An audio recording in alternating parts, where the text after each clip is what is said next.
for example, one of the things I fear is comfort. One of the biggest enemies for us trying to help people on this call is they're good, right?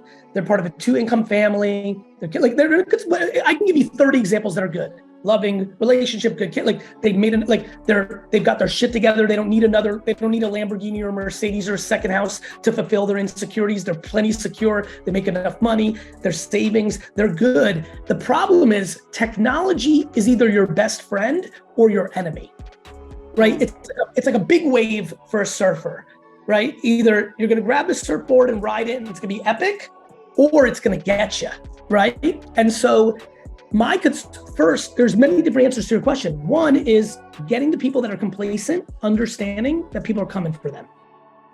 That last year was great, the year before was great, next year is great. It's all looking great until somebody invents an Uber.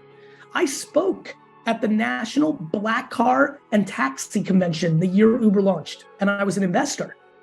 And it was just kind of like, it lined up. I wasn't speaking as the investor of Uber. I was speaking as Garyvee because I wrote this orange book about customer service and it went really well. I just invested in Uber and I could see Uber was winning. And I'm on stage and I'm like, by the way, I did my spiel, but I'm like, by the way, anybody raise your hand if you've seen Uber? And like some people in LA and SF and New York raise their hand, not the whole room. And I went into a 5-minute spiel of like, hey, this might be a problem.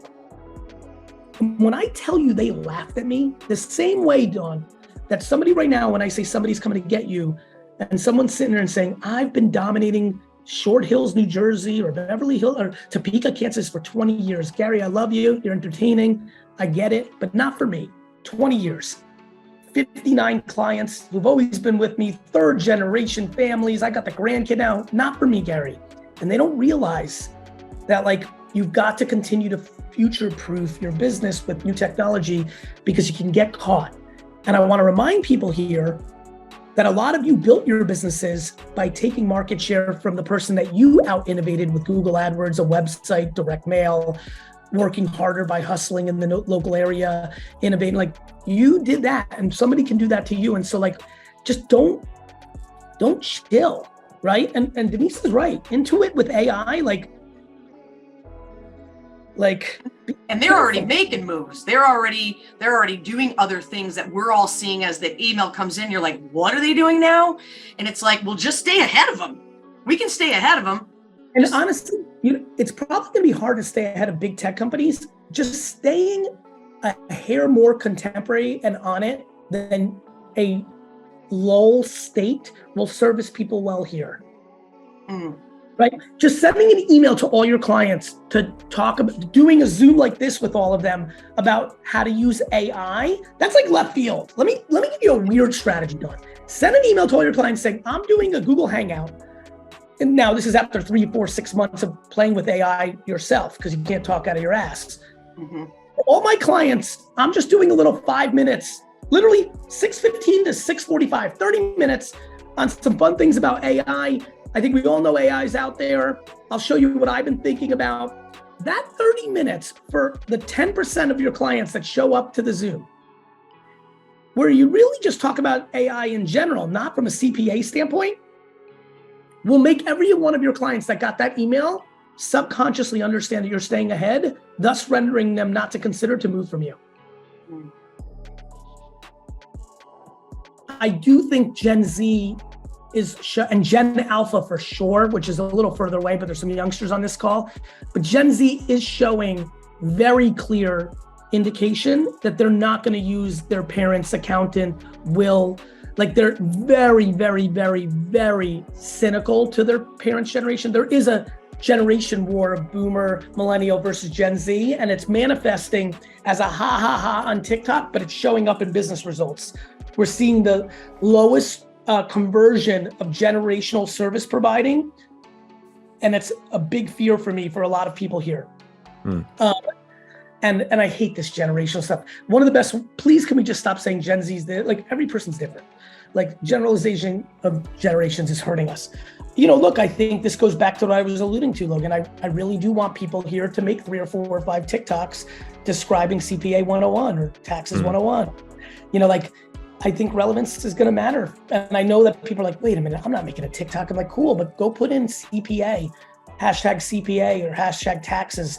Search that on TikTok right now. You'll be blown away. And you don't have to dance and you don't have to make a skit. You can just talk real facts. This is a big one for a lot of people.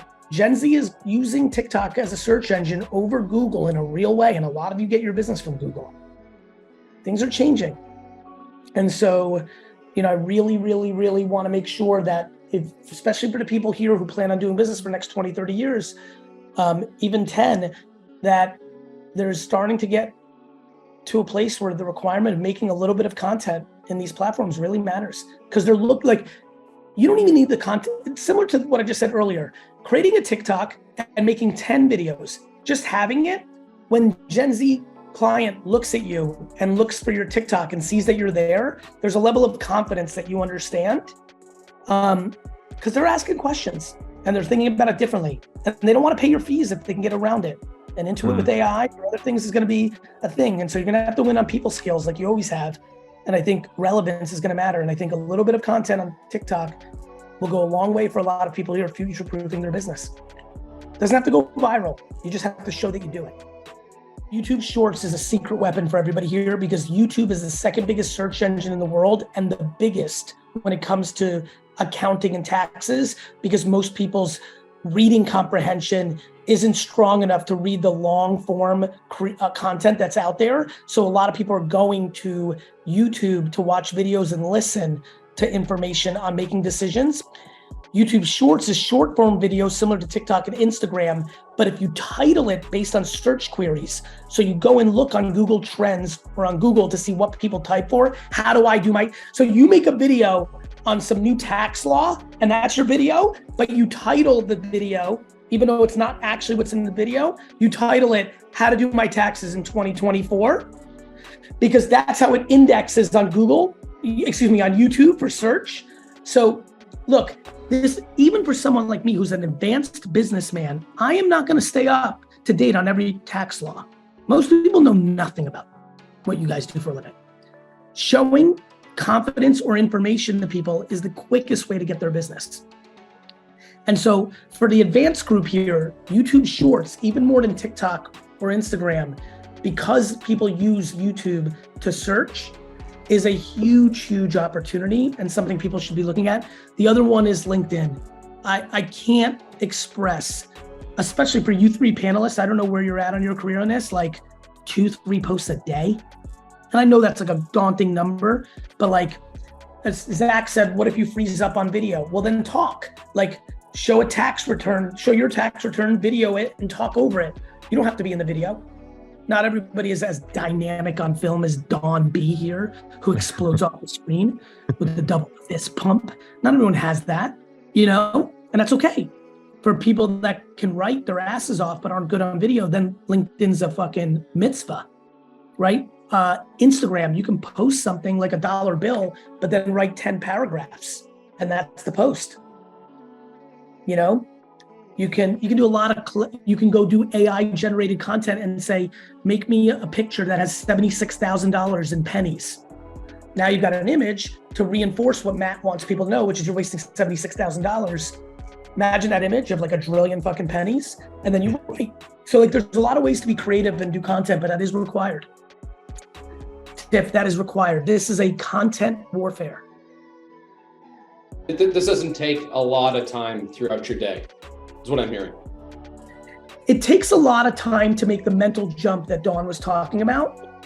And then it's what happened with me with working out. It's still the hardest, but it's a lot easier for me to go to the gym this morning and bang out my work than 10 years ago when like it was just death. I literally, there was, in that first year, I was like, I'm going to jump out the window and die. I do not want to go to the gym, right? And and then it just becomes like, right now, there's a lot of people with tech, SaaS, social, they're listening to me talk and they're like, no way.